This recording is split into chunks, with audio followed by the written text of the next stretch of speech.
Just recently, we reviewed and compared the new 2016 Galaxy A series. This is a much expensive mid-range compared to the Galaxy J series. We put latest Galaxy J7 2016 against the Galaxy A5 2016 to find out if which has more value for your money. Is it the affordable J7 or the premium A5? This is JayTheMoneyShaker.com, and let's find out the answer in our ultimate Galaxy A5 versus Galaxy J7 2016 edition comparison.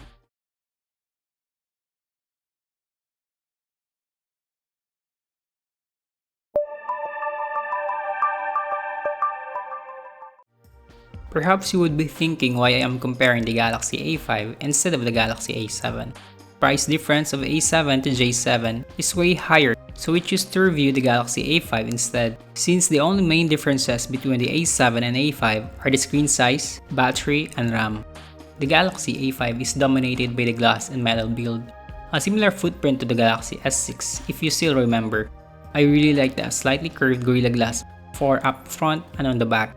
The A5 really feels premium in my hands, unlike the plastic and metal build of the Samsung Galaxy J7.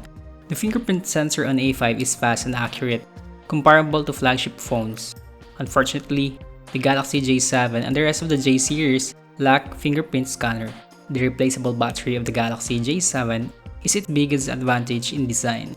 The J7 feels solid despite the plastic back, thanks to the metal frame that wraps around it. It also features dual SIM and microSD card expansion as on the Galaxy A5 with hybrid SIM and SD card tray.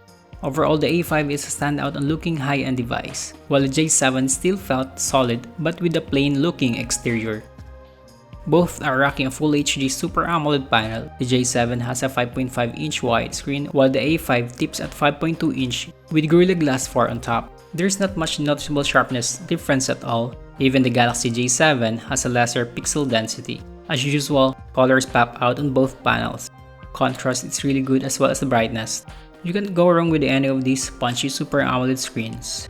By papers, the camera setup on each shooter is the same as on the other. We have a 13MP f1.9 main and a 5MP selfie. The first image shows that the contrast is higher in the Galaxy A5 and a bit noisier than the softer shot of the J7.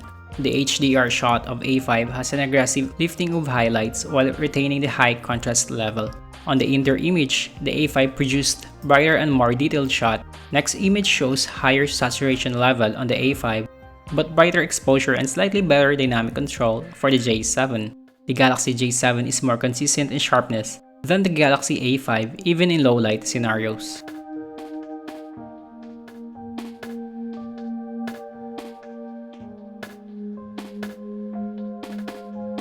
Both have really effective beautification in selfie shooting, but they lack lively and natural colors. In video shooting, the A5 beats the J7 in saturation and stabilization because of the missing OIS in the latter shooter.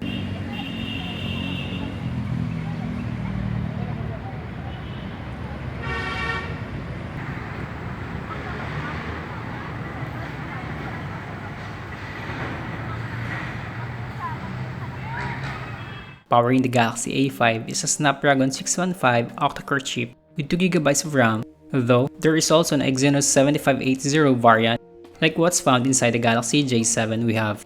The speed difference is not noticeable unless you would put them side by side. Generally speaking, both felt fast and snappy as the other, with occasional stuttering. In benchmark scores, the J7 beats the A5 because of the higher clock CPU and 3GB of RAM.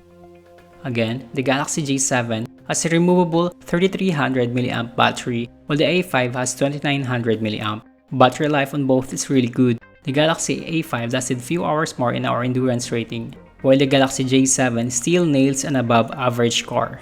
Charging took faster in the A5 at 1 hour 30 minutes. The J7 charges from 0 to 100% in roughly 2 hours. If you're looking for mid-rangers with great battery life, these are the two better options out there. We found out that the mono speaker on each is relatively loud as the other. Although we prefer the bottom-facing speaker on the A5, the loudness on both is average with a quite weak bass, but crisp vocals.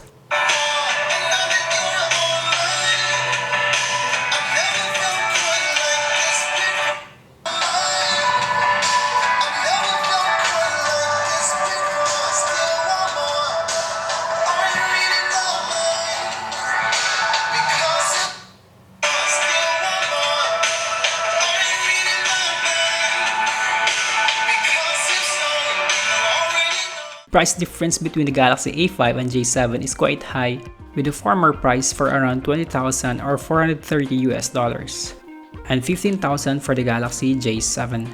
If you're not really up for the premium design of the A5, then the Galaxy J7 is a really good mid-rangers you should check out. For the A5, it's still worth for your money, though a little bit overpriced in my opinion. That's our comparison, and if you like this video, please subscribe for more. Do visit moneyshaker.com for all written stuff and review. This is Jade of moneyshaker.com. Thanks for watching, and mabuhay, Manila!